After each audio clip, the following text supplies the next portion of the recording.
What happens when you cross a tiger and an iguana? You get a Tiguan, the latest compact SUV by Volkswagen. The model made its debut in 2007, and in just 4 years, almost 700,000 have been sold worldwide. It's a smart combination: powerful design, a nimble frame, and mass appeal. 1 in every 5 compact SUVs sold in Germany last year was a Tiguan.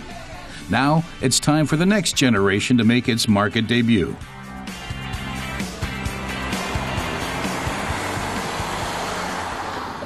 Matthias Baer of Volkswagen says the Tiguan is an everyman's car. It suits drivers who enjoy the freedom of riding high, and it can hold its own as an off-roader or an everyday vehicle.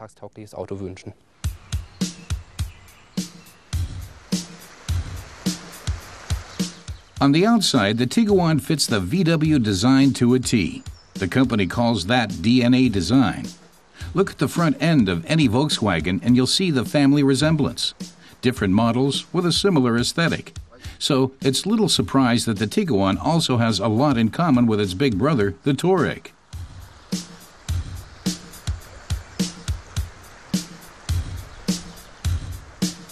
In Europe, customers can choose from 7 engine models, all with 4-wheel drive.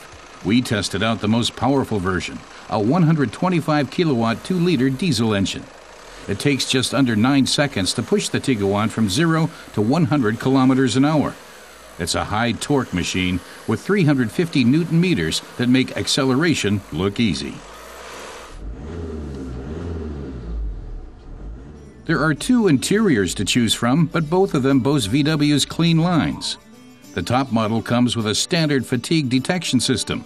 A 6-gear manual transmission is one option, but 3 engine models also come with a 7-speed dual-clutch version. And the Tiguan has lots of add-ons, including light and lane assist.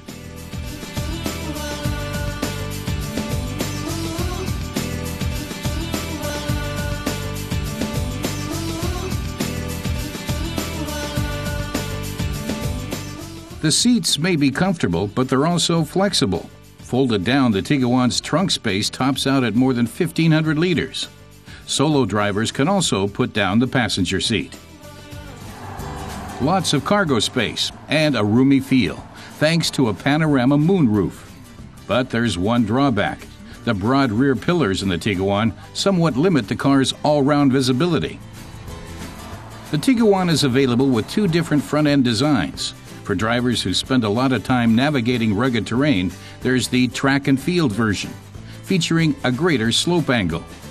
And you can't miss the metal underbody on the front end of the car. We opted to test out the other version, a street-ready runner with a smaller slope angle of 18 degrees, not 28, and that's more than enough for a city car.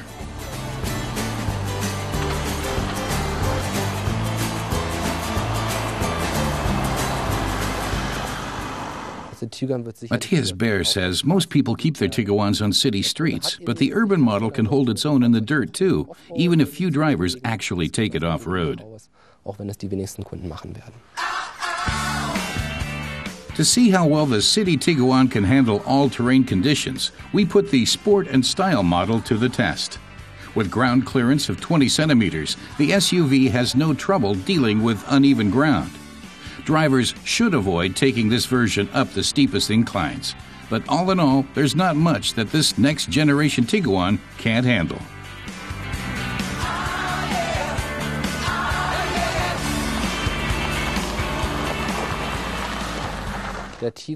Matthias Baer says that Europe is the model's main market, but it will be available worldwide too. The same versions are sold in the United States. And in China, drivers have a custom option for their market, featuring an extended wheelbase. Baer says Tiguan's 2 front-end designs have mass appeal, allowing customers to find the perfect car for all conditions.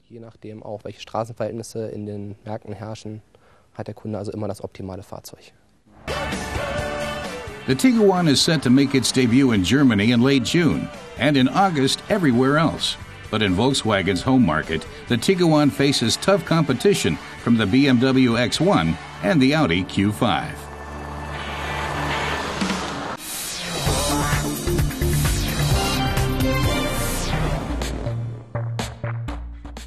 It's not great convertible weather, but one thing's for sure, summer's bound to be better if you're driving a Mercedes two-seater with the top down. The new SLK is a fun ride, rain or shine. Mercedes debuted the Mini Roadster in 1996 as an alternative to the pricier SL, which sells for €40,000 more. SL stands for Sport Light. The car actually weighs over 1.8 tons, making it more of a heavyweight than Mercedes might let on. The SL's quiet power is the car's biggest strength. It gets drivers from point A to point B with ease and comfort. And this model's anything but a snooze. Top speeds of 250 kilometers an hour are enough to get anyone's heart racing.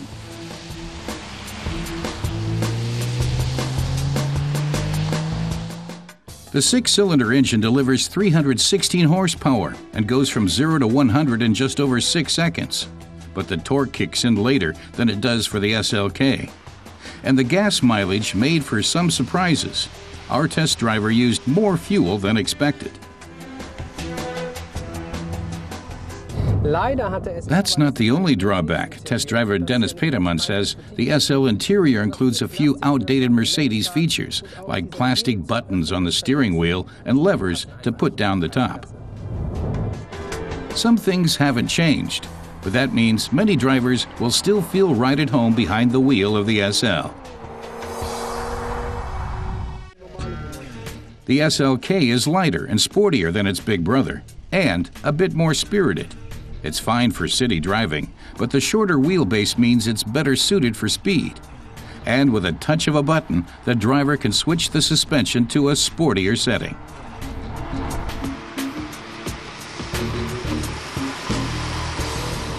The engine is the same size as the SL and also maxes out at 250 kilometers an hour. It's got a bit less horsepower, but it's a half-second faster, bridging the 0 to 100 gap with more torque that kicks in sooner. The SLK used more fuel than expected during our test drive, but it got good mileage nonetheless, thanks to a lighter weight, direct injection technology and a standard start-stop system.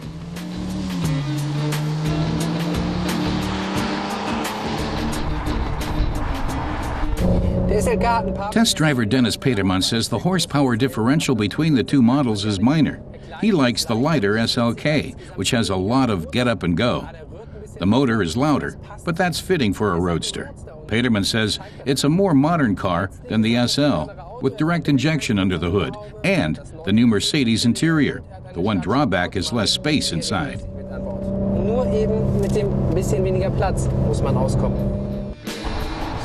The SLK is the faster, more efficient model, and there's not much difference in trunk space. Compared with its lighter counterpart, the bigger SL model doesn't stand a chance. The SLK is also the first car to feature Mercedes' new Magic Sky Control roof, which adjusts light levels with the push of a button. The SL comes without that extra, but to make up for it, the model has cozier seats and better steering. All in all, it delivers the sense of what it means to drive a luxury automobile. The SL is based on the S-Class after all, not a C-Class like the SLK.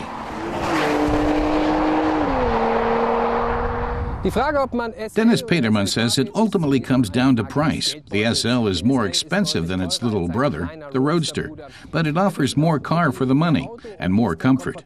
The SLK is more modern, more energetic, more sporty, and comes complete with a special roof, something the SL still doesn't have.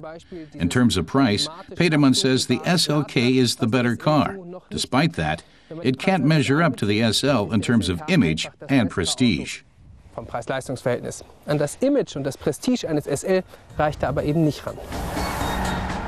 By direct comparison, the SL is the finer car, and in the end, the joy of driving a luxury automobile is a priceless feeling.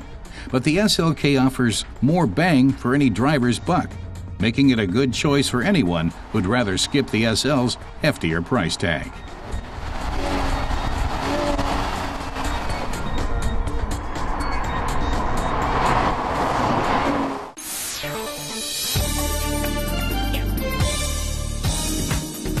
Volkswagen is bringing a new commercial vehicle, the Crafter, onto the market. VW says one main strength is low running cost. Equipped with one of 3 new TDI engines, consumption is said to be up to 33% lower than in the past, and maintenance costs are down a quarter. The Crafter is available with 5 different types of chassis, meaning it can be configured to suit any use. Load capacity, 2,735 kilograms. Mercedes is introducing its new M-Class. The luxurious all-terrain vehicle's main points of pride are comfort and fuel efficiency. The grille's look is reminiscent of the CL luxury sedan, while the rear resembles that of the E-Class. All gasoline and diesel models are equipped with the latest 7-speed transmission and have start-stop functions that make them very economical. Mercedes says the new M-Class vehicles use 25% less fuel than their predecessors.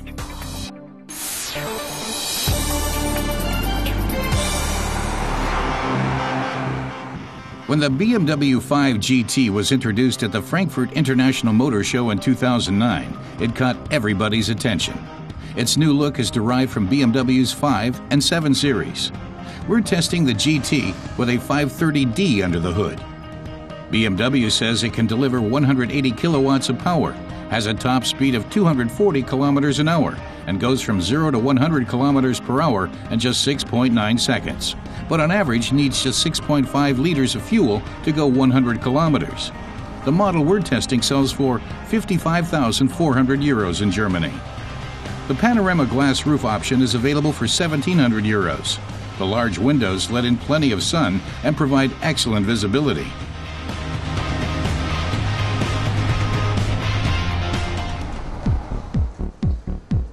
The front end of the 5 Series GT takes much in appearance from BMW's 7 Series. The car's curved sidelines begin above the headlights.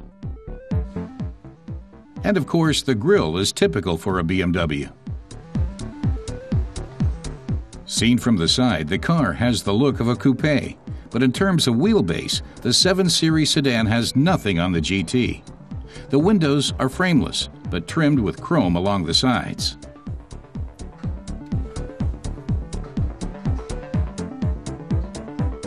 The rear of the car is wide and distinctive.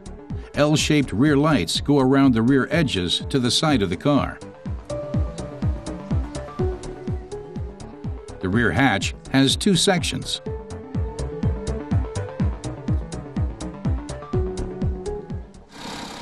The engine has a throaty growl and is equipped with efficient dynamics technology. The interior of the 5 Series GT is bright and roomy. The materials are of high quality, and the workmanship what one would expect of BMW. The 5 Series GT is equipped with an 8-speed automatic transmission. The seats are comfortable, and there's plenty of space in the back, like a BMW 7 Series. In terms of headroom, the GT is more like an X5.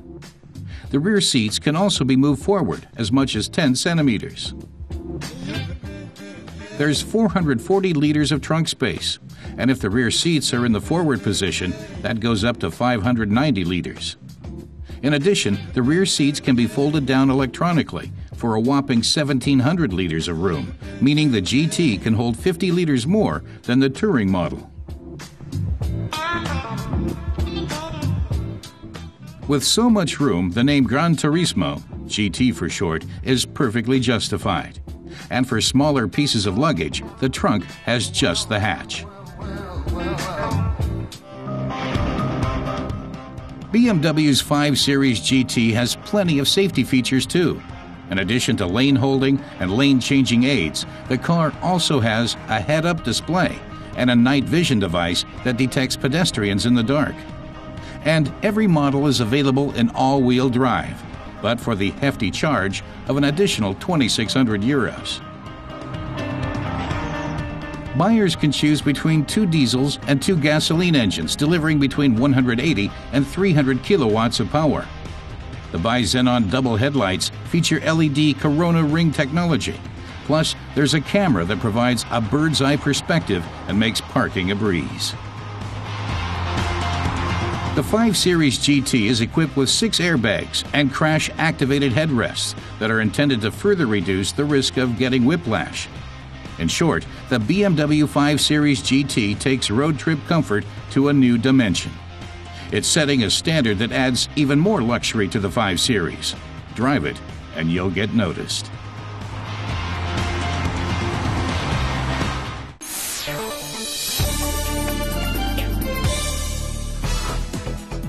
Beautiful panoramas with clear blue skies. That's the usual view of the Alps. But these mountains have rainy days too, and they proved a particular challenge for participants in the 24th Kitzbuhel Alpine Rally. Rain fell right from the start.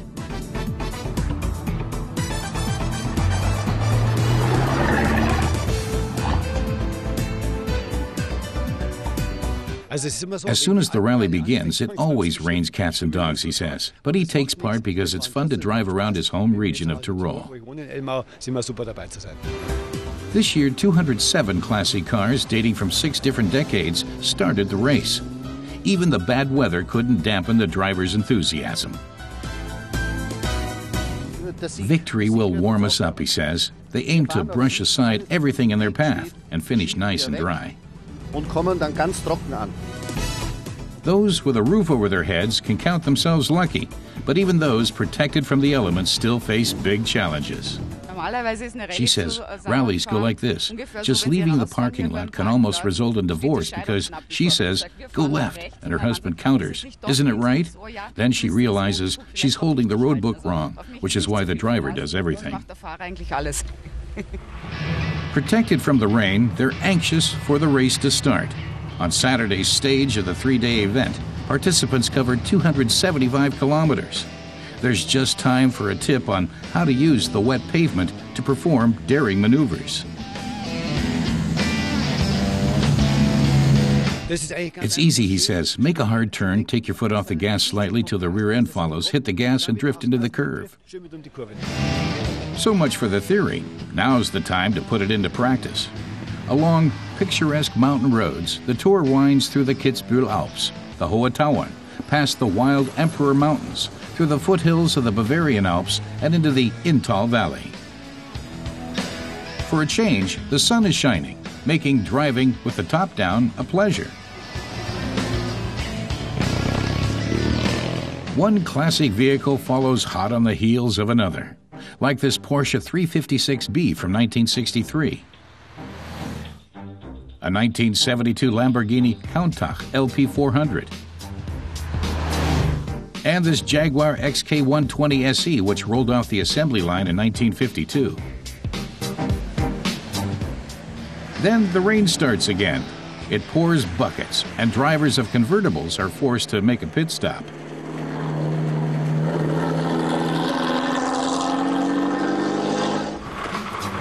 Cars whose owners haven't yet found any protection against the rain are slowly but surely filling up with water, like a bathtub.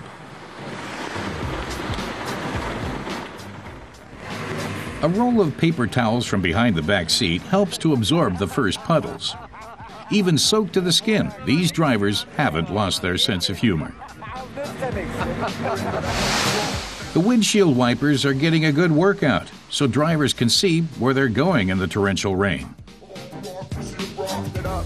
Today, cars with 3 wipers, like this Jaguar E-Type, have a real advantage.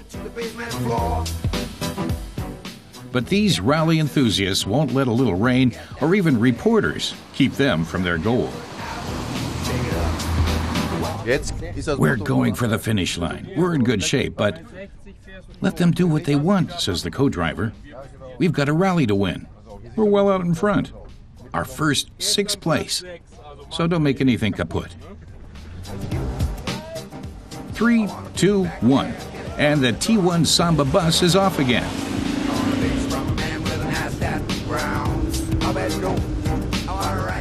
Drivers taking part in the Kitzbuhel Alpine Rally must always reckon with rain, but the weather has rarely been as changeable as it was during this year's event.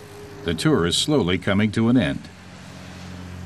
After traveling such a long distance, drivers are happy if their old cars make it across the finish line.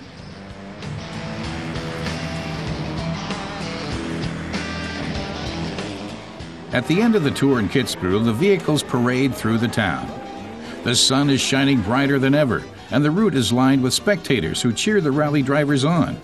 With the trials and tribulations behind them, it's time to bask in the glory.